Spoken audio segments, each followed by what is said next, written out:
जब भी हम प्राचीन भारत के बारे में सोचते हैं तो सबसे पहले दिमाग में क्या आता है? वेद, पुराण, मतलब धार्मिक ग्रंथ, है ना? लेकिन क्या सिर्फ यही एक तरीका है हमारे इतिहास को जानने का?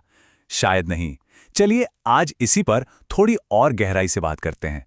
तो सवाल ये उठता है कि देवी देवताओं और आध्यात्म से हटकर उस जमाने के लोगों की रोजमर्रा की जिंदगी कैसी थी, उनकी राजनीति, उनका समाज, ये सब हम कैसे जानते हैं? ये अपने आप में एक बहुत बड़ी पहेली है और आज हम इसी पहेली के कुछ टुकड़ों को जोड़ने की कोशिश करेंगे। और इसका जवाब, या कहिए सुराग, एक ऐसी जगह छुपा है जिसके बारे में हम ज्यादा बात नहीं करते। ये सुराग हैं धर्मनिरपेक्ष साहित्य में।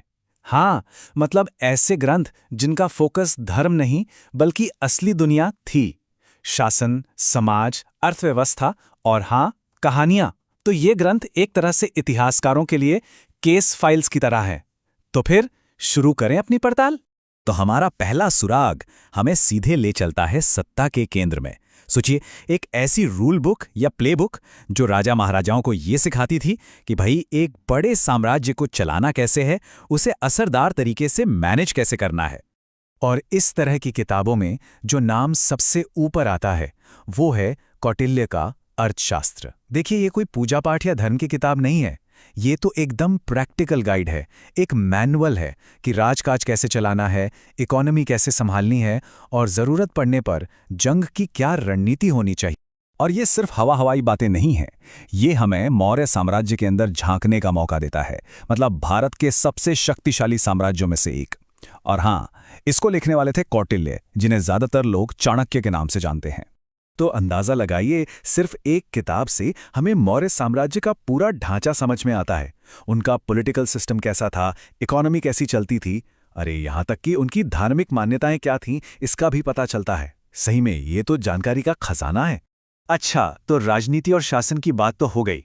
अब चलते हैं हमारे दूसरे सुराग की तरफ। और ये सुराग, सच कहूं तो थोड़ा चौंकाने वाला है। ये हमें मिलता है प्राचीन नाटकों के मंच से। जी हाँ, थिएटर से। देखिए, उस जमाने में नाटक सिर्फ टाइम पास या एंटरटेनमेंट का जरिया नहीं थे, वो एक तरह से उस दौर की हिस्टोरिकल फिल्में थीं।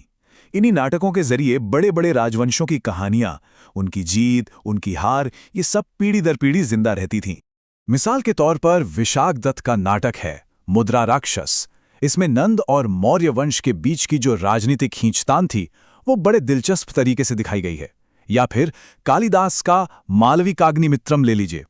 ये शुंग राजवंश के समय की एक प्रेम कहानी है, लेकिन कहानी के बहाने उस दौर के समाज की झलक मिल जाती है। मतलब हर नाटक इतिहास का एक पन्ना खोलता है। अच्छा, तो हमने बड़े बड़े साम्राज्यों और राजवंशों की बात कर ली। अब थोड़ा जूम इन करते हैं और चलते हैं हमारे तीसरे सुराख की तरफ। ये सुराख हमें ले जाता है व्यक्तिगत कहानियों की दुनिया में। यहाँ पर हमें मूलतः दो तरह की जीवनियाँ मिलती हैं। एक तरफ है अश्वघोष की बुद्धचरित, जिसमें गौतम बुद्ध के निजी जीवन, उनकी सोच, उनके सफ़र की कहानी है। और दूसरी तरफ है बाणभट्ट की हर्षचरित या चंद की पृथ्वीराज रासो जैसी किताबें, जो बड़े बड़े राजाओं के जीवन और उनके कारनामों का ब्यौरा देती हैं। और फिर एक किताब है कल्हण की राजतरंगिणी। ये किसी एक राजा की बायोग्राफी नहीं है, ये कश्मीर का एक पूरा सिस्टमैटिक इतिहास है। और सबसे खास बात यह है कि इसे पहले से मौजूद लिखित रिकॉर्ड्स के आधार पर लिखा गया था।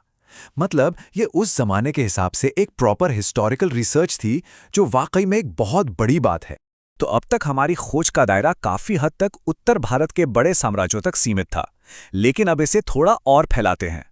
क्योंकि सच तो यह है कि इतिहास सिर्फ दिल्ली या कन्नौज के शाही दरबारों में नहीं लिखा जा रहा था, बल्कि पूरे भारतीय उपमहाद्वीप के कोने कोने में इसे दर्ज किया जा रहा था।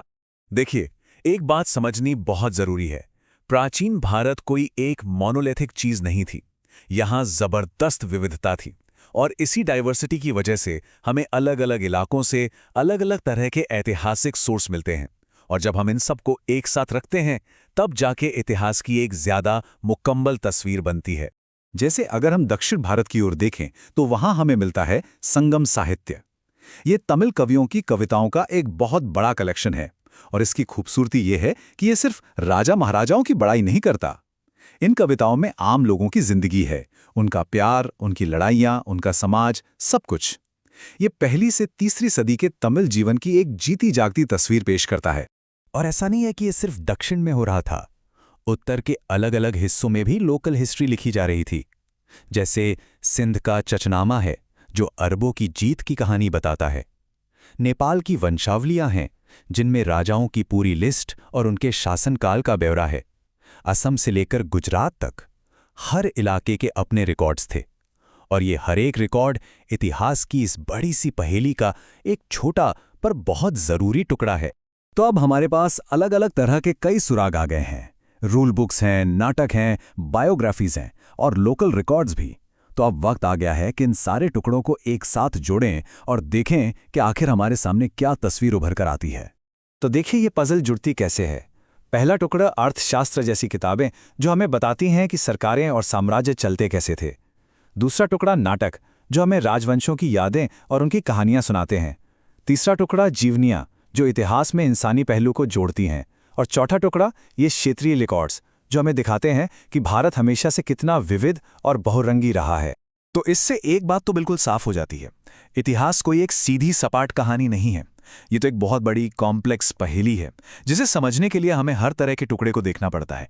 राजनीति की किताबों को, मंच पर खेले गए नाटकों को, लोगों की निजी जिंदगियों को और दूर दराज के इलाकों की कहानियों को भी।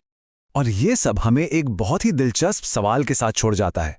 सोचिए, ऐसे न जाने कितने और ग्रंथ होंगे, कितनी और कहानियां होंगी जो कहीं धूल फांक रही हैं और बस इस इंतजार में है कि कोई उन्हें खोजे और उनकी आवाज को दुनिया तक पहुंचाए।